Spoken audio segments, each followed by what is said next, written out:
గుండె నిండా గుడిగంటలో సీరియల్ రోజు రోజుకి కొత్త రిజిస్టర్లతో ఆకట్టుకుంటోంది. ప్రస్తుతం ఎపిసోడ్ అయితే చాలా ఇంట్రెస్టింగ్ గా నడుస్తూ ఉంటుంది. మనోజ్, రోహిణి ఇద్దరు కూడా కలిసి కన్సల్టెన్సీ ఆఫీస్ కు వెళ్తారు. గతంలో కల్పన కోసం ఎక్కడైతే మనోజ్ ఫ్లైట్ బుక్ చేయించుకున్నాడో అక్కడికైతే వెళ్తారు. 40 లక్షలకు మోసం చేసిన కల్పన అడ్రస్ కనుక్కోవాలని ప్రయత్నిస్తారు. ఈ క్రమంలోనే ఆమె ఫోటోను ఆఫీసులో అయితే చూపిస్తాడు. మరోవైపు రోహిణి కూడా కల్పనను చూపిస్తుంది. కానీ అక్కడ కన్సల్టెన్సీలో ఆరా వివరాలు చెప్పలేమని చెప్పేసి అంటారు. క్లయింట్స్ ప్రైవసీ బాధ్యత తమపై ఉంటుందని చెప్పేసి అంటారు. కల్పన వాళ్ళ అమ్మమ్మ చనిపోయిందని అబద్ధం చెప్పినా కూడా వాళ్ళ వివరాలు అయితే ఇవ్వబోరు. మీకు కనుక వివరాలు కావాలి అంటే మెయిన్ బ్రాంచ్ లోనే సంప్రదించాలి అని చెప్పేసి అంటూ ఆమె చెప్పడంతో ఇద్దరు కూడా షాక్ అవుతారు. వాళ్ళకైతే ఏం చేయాలో అర్థం కాదు. మిగిలిన స్నేహితులను సంపాదించినా కూడా ఫలితం ఉండబోదని అనుకుంటారు. మరోవైపు కల్పన ఇండియా తిరిగైతే వస్తుంది. ఇక పోయి బాలు క్యాబ్ ను బుక్ చేసుకుంటుంది. ఇండియా ల్యాండ్ కొనుగోలు చేయాలి అని దానికి రిజిస్ట్రేషన్ పని మీద వచ్చినట్లు చెప్తుంది. ఇక ప్రభావతి రోహిణితో ప్రత్యేకమైన పూజలు చేయించాలని చూస్తుంది. దాంతో అంతనే కూడా గుడికి రమ్మని చెప్తుంది. బాలు కూడా ఫోన్ చేసి వెంటనే గుడికి రమ్మను అని చెప్పేసాడు. మీనాతో చెప్పేస్తుంది. ఇక మీనా పిలవడంతో బాలు కూడా సరేనని గుడి దగ్గరికి అయితే వస్తాడు. కారులో ఉన్న కల్పన దగ్గర నుంచి గుడి దగ్గరకు వెళ్లేందుకు అనుమతి తీసుకుంటాడు. ఇక రోహిణి వాళ్ళ నాన్న తండ్రి జైలు నుంచి త్వరగా తిరిగి రావాలని ప్రభావతి ముందుగానే చెప్పినట్లుగా అందరికీ కూడా గుడికి తీసుకుని వెళ్తుంది. ఇక ప్రభావతి, సత్యం, మనోజ్, రవి, రోహిణి, శృతి, ఇక మీనా అందరూ కూడా కలిసి గుడికైతే వెళ్తారు. ఇక రోహిణికి అసలు ఈ పూజలు అంటేనే అసలు ఇష్టం ఉండదు. మనోజ్తో రోహిణి నాకు ఇవన్నీ కూడా ఇష్టం లేదని చెప్తుంది. కానీ మనోజ్ కూడా తన తల్లి ప్రభావతికి సపోర్ట్ చేస్తాడు. మా అమ్మ మీ నాన్న గురించి ఎంత బాగా ఆలోచిస్తుందో చూసావు కదా, నువ్వు సైలెంట్ గా మా అమ్మ చెప్పినట్టుగా వినని చెప్పేసి అంటాడు. అసలు మీ అమ్మ మా నాన్న క్షేమం కోసం ఇవన్నీ చేయడం లేదని, కేవలం ఆస్తుల కోసమే ఇదంతా చేస్తుందని చెప్పేసి అనుకుంటుంది రోహిణి. ఇక ప్రభావతి పిలవడంతో త్వరగా గుడిలోకి వెళ్తుంది. ఆ తర్వాత పూజారిని కలుస్తారు. ఇక పూజారి చేయాల్సిన పూజా నియమాలు అన్నిటి కూడా పాటించాల్సిన నియమాలన్నీ కూడా పూజారి ఒక్కొక్కటిగా చెప్తూ ఉంటాడు. ఇక తర్వాత ప్రభావతి ఇక రోహిణికి నూతన పట్టు వస్త్రాలను ధరింపచేస్తుంది. సాంప్రదాయ దుస్తుల్లో దేవుని దర్శించుకోమని చెప్పేసి అంటుంది. ఇక అయితే అంతకంటే ముందు అభ్యంగానే స్నానం చేయాలని చెప్పేసి అంటుంది.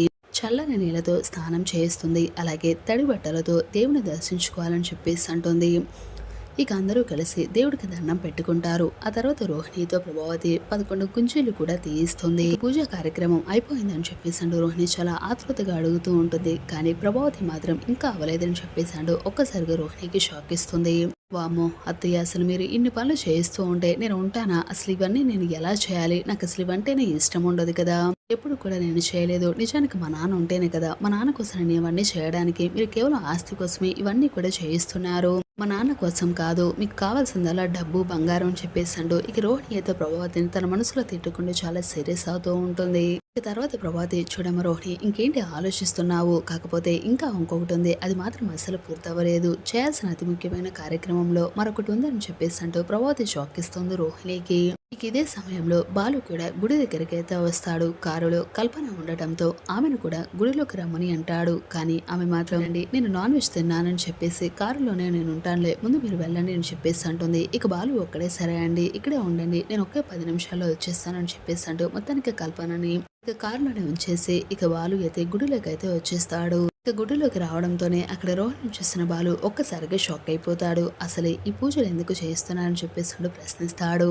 తన తండ్రి మలేషియాలో ఇబ్బందులు పడుతున్నాడు కదా, ఇక్కడ రోహిణిని కష్టాలు పెడుతున్నారా అని చెప్పేసి అంటాడు బాలు.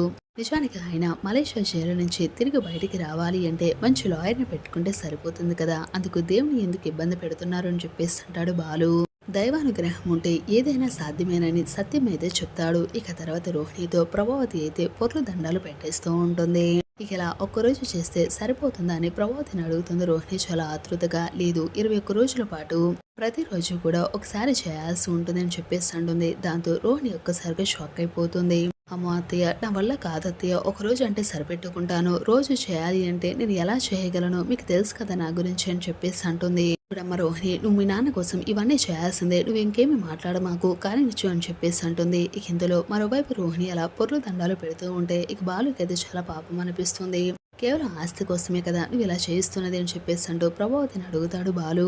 దాంతో డైరెక్ట్ గా బాలు అలా అడిగేసరికి ప్రభావతి అయితే నోరు మూసేస్తుంది. ఇక మొహం చిన్నబుచ్చుకుంటుంది. ఇంతలో సత్యం అయితే మాట అందుకుంటాడు. చూడరా, మీ అమ్మ ఏ పని చేసినా సరే దాని వెనకాల ఎంత పరమార్థం ఉంటుందో అది అందరికీ కూడా తెలిసిందే కదా అని చెప్పేసి అంటాడు. ఇక అందుకు బాలు ఆస్తుల కోసమే కదా, ఇదంతా కూడా కేవలం ఆస్తి కోసమే కదా అని చెప్పేసాడు. బాలు అయితే సమాధానం ఇస్తాడు. ఇక ఇదే సమయంలో ఇంతలో సడన్ గా మనోజ్కి అయితే ఫోన్ కాల్ అయితే వస్తుంది. ఇక వెంటనే సిగ్నల్ అందక గుడి బయటికి అయితే వెళ్తాడు. ఇక బయట అటు ఇటు తిరుగుతూ ఫోన్ మాట్లాడుతూ ఉంటాడు మనోజ్ అయితే. ఇక కారులో కూర్చున్న మనోజ్ మాజీ లవర్ కల్పన కూడా కారు నుంచి బయటకైతే వచ్చి తన ఫ్రెండ్ తో ఫోన్ మాట్లాడుతూ ఉంటుంది. ఇక మనోజ్ అయితే అలా ఫోన్ మాట్లాడుతూ ముందుగా కల్పన చూసేస్తుంది. వెంటనే కారులో కూర్చుంటుంది. ఇక బాలుకి ఫోన్ చేసి త్వరగా రమ్మని చెప్పేసి పిలుస్తూ ఉంటుంది.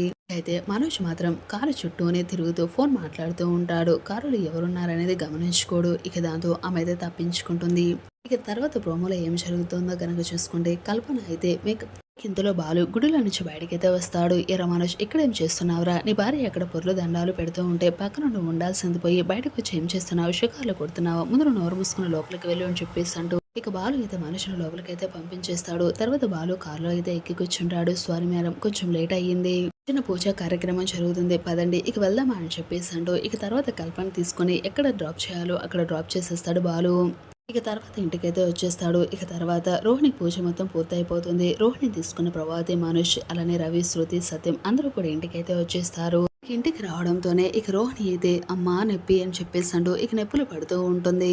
చాలా బాధపడుతూ ఉంటుంది. ఇక ఇందులో మనోజ్ అయితే చూడు రోహిణి ఎందుకు అంత బాధపడుతున్నావు, కొంచెం ఓర్చుకో, ఇదంతా కూడా కేవలం మీ నాన్న కోసమేగా చేస్తున్నది. పాపం మీ నాన్న అక్కడ జైల్లో ఇన్ని ఇబ్బందులు పడుతున్నాడో నీకు తెలుసు కదా.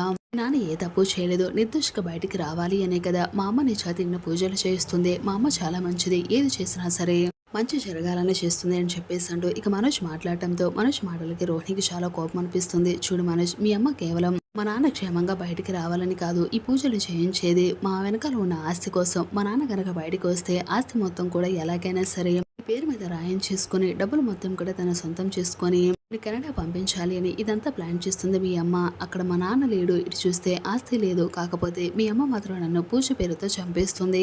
ఈ సమస్య నుంచి నేను ఎలా బయటపడాలి, అసలు లేని నాన్నని ఎక్కడి నుంచి తీసుకురావాలి, ఏం చేయాలని చెప్పేసి రోహిణి చాలా బాధపడుతూ ఉంటుంది.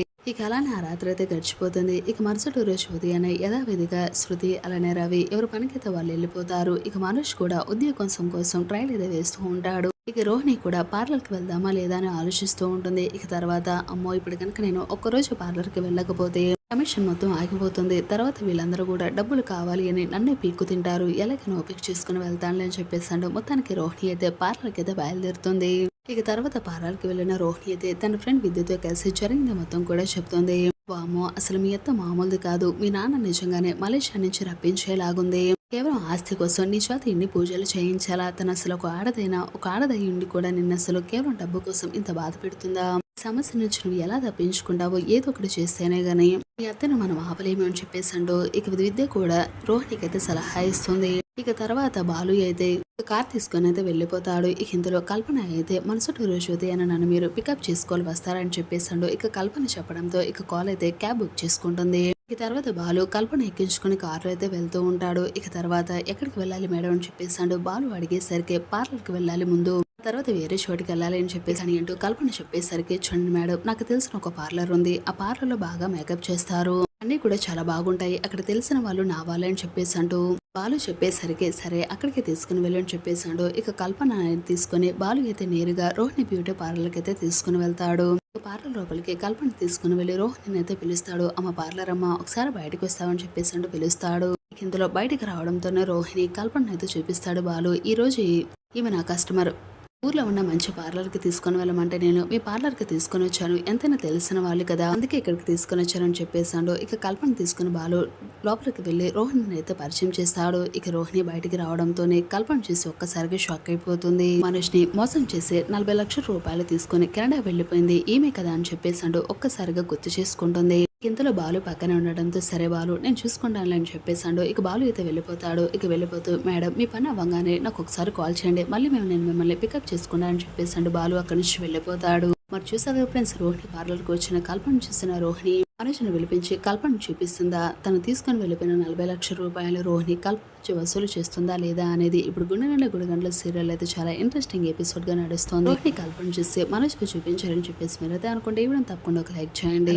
మా channel Gudigandla serial daily episodes కనుక మీరు తెలుసుకోవాలి అనుకుంటే మన ఛానల్ సబ్స్క్రైబ్ చేసుకోండి. అలానే పక్కన గంట సమయంలో కూడా క్లిక్ చేసేయండి.